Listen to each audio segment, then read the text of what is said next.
says it's also about cleaning up the local parks so you don't find any cigarette butts or cigarette packs near the playground. One way Montreal and mayoral candidates Kurt Wright and Dan Smith have been getting their names out there is through new media, social networking sites like Facebook and even YouTube. The Franklin County Sheriff's Office says it's not ready to comment about the case. So far, it's only released the suspect's description, which says the man is 5'11" with blonde. At University Mall, when it snows 2 or more inches, that's when they call out the plows. It creates piles like this. And we're at the Staples Plaza overlooking Interstate 89. Tonight, we've gotten some reports of some slippery roads in our area. The best way to combat that is winter tires, especially protecting children and young adults. Experts say that group was most vulnerable to the illness. Here's a look at how H1N1 impacted the Green Mountain State. The health department says almost 150 Vermonters were hospitalized with flu-related illness and 3 people died. State epidemiologist Patsy Kelso says all 3 had underlying health conditions.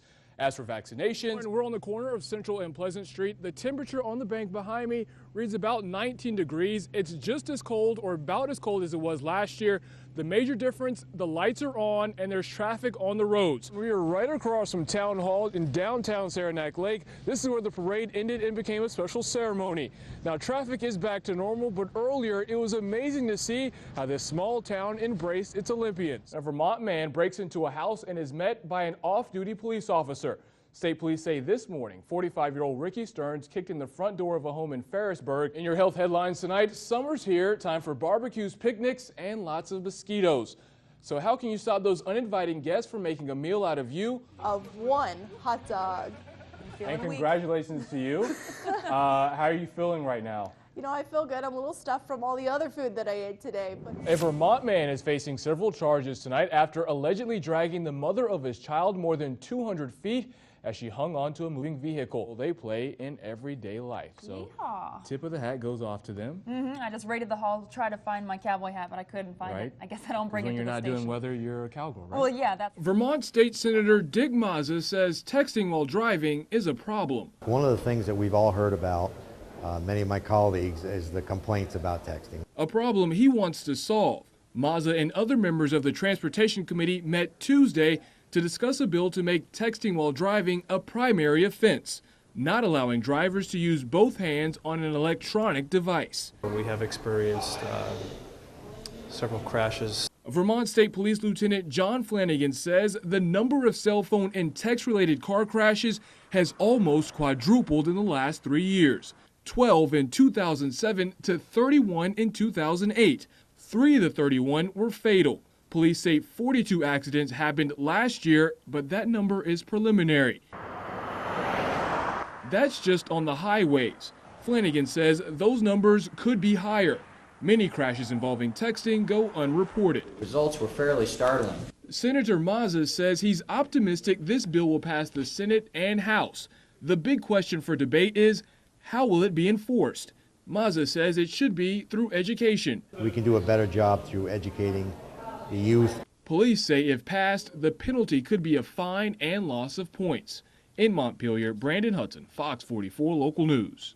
Frank Liska says he has already noticed how the Christmas Day bomb scare aboard a Northwest flight has affected air travel. It took us an hour and a half to get through security, and we just made our boarding time. That's on New Year's Eve in Newark, New Jersey, one of the major airports that's tightening security. TSA says all airports are making modifications, some more recognizable than others. I'm all for the security, like the body scanners. You can see everything. That doesn't bother me, as long as you're safe. The local TSA office wouldn't speak to us on camera. It did say the changes at Burlington International are more subtle. We decided to see how subtle.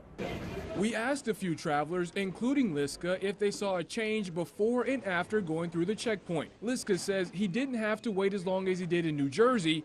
The check was almost as thorough. I'm happy it was. I feel safer. I don't mind waiting. Sebastian Mailhot says he had a similar experience. Mailhot says he expected a routine check, which he likes. I think it helps with trying to keep the crowd less nervous. After that check, he says security is more strict. My girlfriend had a candle that contained a little bit of water inside of it, and they wouldn't let us go through. If you have any concerns about flight security, check our website, fox44now.com, for a link to the TSA guidelines. In South Burlington, Brandon Hudson, Fox 44 Local News. So now let's give a big warm welcome for Hannah.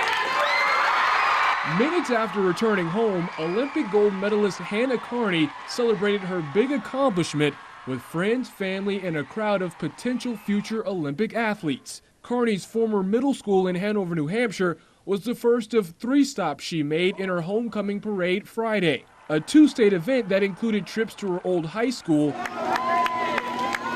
and ended in her hometown of Norwich, Vermont. Today was even better because A, it's my birthday, B, I have a gold medal, and C, everyone came out here to support me, which feels unbelievably good. Carney captured gold in the women's moguls at the Winter Games in Vancouver, the first gold medal for the United States. After Friday's ceremony, she can add a couple other awards to her trophy case, a key to the city, and a proclamation that declared Friday Hannah Carney Day in Vermont. She's such a poised young lady, and it's a wonderful example to our children. If I can inspire even one person, I'll be thrilled. Carney says she's trying to soak in this experience before getting back to work. I'm planning on skiing, though, in the next Olympics. I want another one of these because they're pretty incredible. In Norwich, Brandon Hudson, Fox 44 Local News.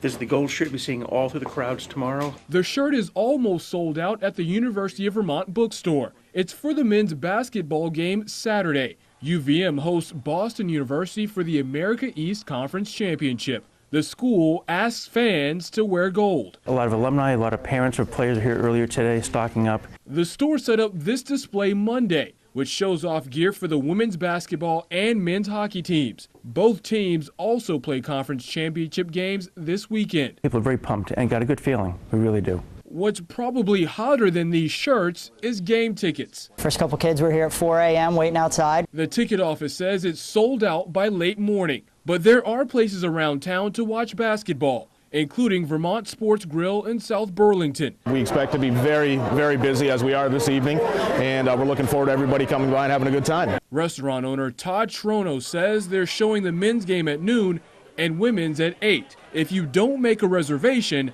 try to arrive well before game time. When we started the Sports Grill, this is exactly the type of entertainment we had in mind.